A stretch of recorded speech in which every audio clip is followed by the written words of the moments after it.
So as political conversations go on about the war and should we be there or shouldn't we, or what do we do with the troops, or how do we equip them, and there's a lot of chitter chatter that goes on.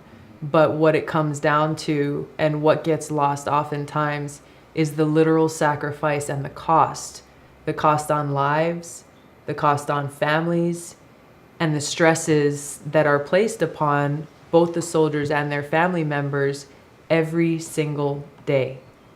It's not when you say goodbye and you jump on the plane, or when you get home. Those are major events that have consequences, but literally every single day, not knowing if you're going to get home to see your loved ones.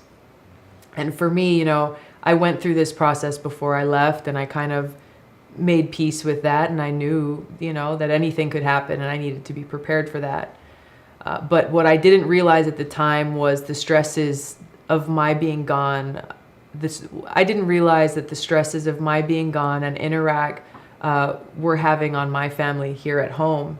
So, I'm a soldier. I'm trained to fight, and I'm trained to do different things. So, I am excited about doing my job, and I'm proud of the fact that I can do a good job at it.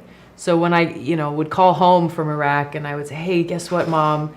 I'm about to jump on a Black Hawk, and we're going to go down to Baghdad, and I'm going to go bring these medical supplies to our troops down there. And I was excited about it, and when I would be met with silence at the other end of the phone, I was like, come on, can't you be excited for me? This is cool stuff.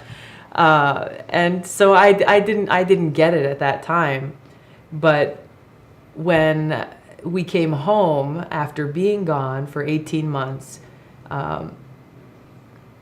we were standing in the hangar at Wheeler Airfield, all of us, hundreds of us standing in formation, our families just 20 feet away, so close, but we had to stand there and wait to be dismissed before we could greet them.